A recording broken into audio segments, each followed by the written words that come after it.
Now, I think it's pretty safe to say that the future of the Star Wars universe seems to be quite expansive, not just with their books, novels, comics, and video games, but also let's not forget about their new Star Wars TV shows, the new Star Wars movies currently in the works, that are really going to be announced at Star Wars Celebration this year during May by Disney CEO Bob Chapek, George Lucas, John, and Dave by their side. I mean, we have a great event coming up in just a short number of months from now. This is Mike Zero. Make sure to subscribe if you are new to the channel for future Star Wars updates. Also, by the way, guys, I am on Twitter at Mike01 if you guys want to go ahead and give me a follow on there. I do post a couple of entertaining things from time to time and really make sure to interact with you guys further. So, scrolling down to Marcos Santos VII from one of my last videos, a commenter on there, had this to say about the Book of Boba Fett. Mike, I don't know about you, but it feels like that the Book of Boba Fett is less about Boba Fett right now and more about the Mandalorian and you-know-who, ... So, I'm not going to go into what he was alluding to at the very end of there because it kind of goes into a little bit of a spoiler in there for Chapter 6, but regarding Chapter 5, honestly, I can see, the point in how people are feeling this way, of how the Book of Boba Fett is no longer about Boba Fett strictly toward the middle and the end of the series, because, as you all know, Chapter 5 was pretty much all about the Mandalorian. In fact, it was all about the Mandalorian, the Armorer, the N1 Naboo Starfighter. I mean, there was a lot of things in there. And if you guys saw Chapter 6, it's a prime example that it even shifted away from Boba Fett even further. So that leaves us up with Chapter 7.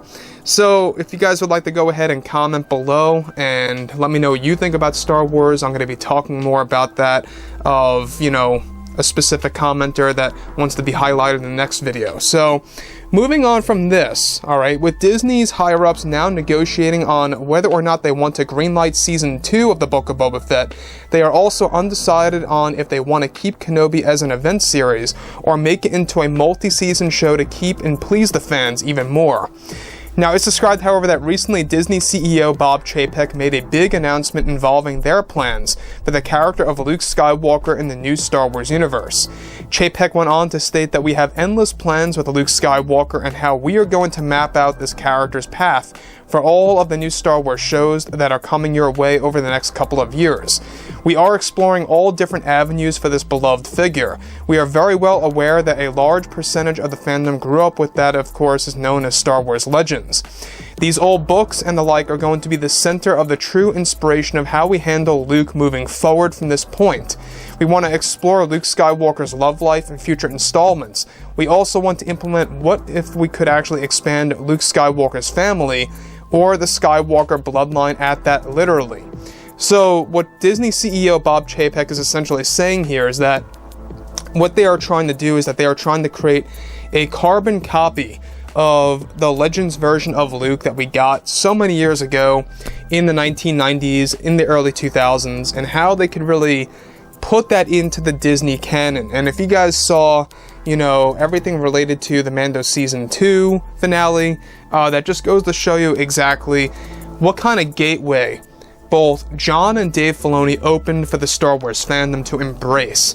Now, given that Favreau and Filoni, they are taking a lot of aspects from Legends, they're going to be using a lot of the highlights, I must add, from Star Wars Legends. And what I mean by that is, well, they're going to be looking at things like the Thrawn trilogy, or Dark Empire, or even more importantly, the New Jedi Order, or Shadows of the Empire. I mean, there's a lot of things in there that are considered highlights of Star Wars Legends that are now going to become a part of this new universe. In fact, the Thrawn trilogy is going to be a big player in the Ahsoka Tano series, so you're going to see a lot of similarities in there. It's why I kind of advise a lot of Star Wars fans to kind of pick up those books, or even kind of, ask your friends about it if they know about more, of Star Wars Legends, and kind of get a general idea of what the Thrawn trilogy is like, because they're going to be using a lot of that for the Ahsoka series, so keep your eyes open for that.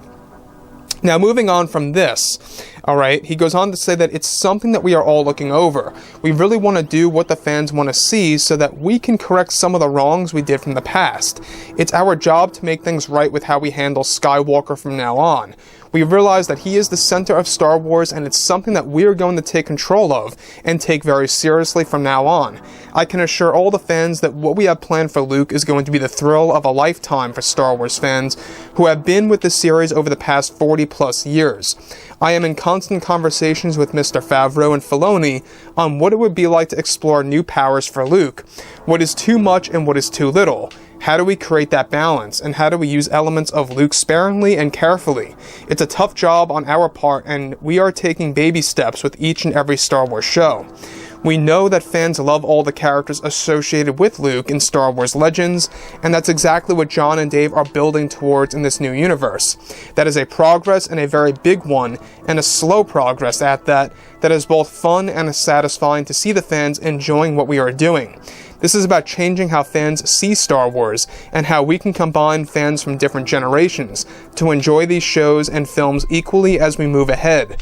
Separate from what Chapek had to say, this falls directly in line with major scenes already planned to be filmed for Mando Season 4 that will involve Mara Jade in the Star Wars universe, portrayed by actress Karen Gillan. They are planning to film her scenes sometime in early 2023 to debut the 4th season by holiday of this year. It is something that Jon and Dave are working on around the clock as we speak. So the thing about this that I think a lot of fans need to be very well aware of is that you can see how they are taking what Chapek labeled as baby steps. They are using what they did in Mando Season 2 with Luke as pretty much the gateway that is now open to these endless possibilities in all of these new Star Wars shows that are going to feature Luke Skywalker, eventually leading up to the young Luke Skywalker TV series that we discussed, simply dubbed as Star Wars Jedi Knight, that is going to be announced at May during Star Wars Celebration if all goes well. Honestly, I think that Jon and Dave, they really have, their heads on straight. They know what they're doing here. Even Disney CEO Bob Chapek knows what he's doing by allowing Jon and Dave to do as they please, including George Lucas. Now, if you guys saw the Book of Boba Fett Chapter 6, I'm not going to say anything here just yet until a couple of days at minimum. This way, everybody kind of gets an idea of what happened. But go ahead and check out Chapter 6 right now. If you guys have not seen it, I promise you, it's really going to bring you that good feeling back that you had before Disney took over Star Wars, and even since maybe even before the prequel trilogy. I mean, this kind of gives you a lot of great feelings from the books and the comics from the 1990s and the early 2000s. You guys know exactly what I'm talking about if you're hardcore fans. But overall, I think that we are really in line for a great future of Star Wars if we hang tight and sit tight for a couple of years at minimum, 3 years minimum. You're going to see a massive shift in what Star Wars is going to be like and how we look back at 2021 or 2022 as the very beginning of how Disney handles and respects Star Wars in a totally different light. And it's all about how they respect things now moving ahead. It's all about how Bob Chapek is going to handle all of this, how he's really going to handle everything, related to Legends, related to Jon and Dave's work. So I think that we also have to give Chapek a lot of credit on this, because he is the guy that's even allowing Jon and Dave to do what they want. So like I say, guys, drop a comment below. Let me know all of this in the comments, and if you guys did enjoy the content for today, do make sure to drop a thumbs up on this video to support the channel. I thank you all so very much for the kind support, and I'll catch you guys next time.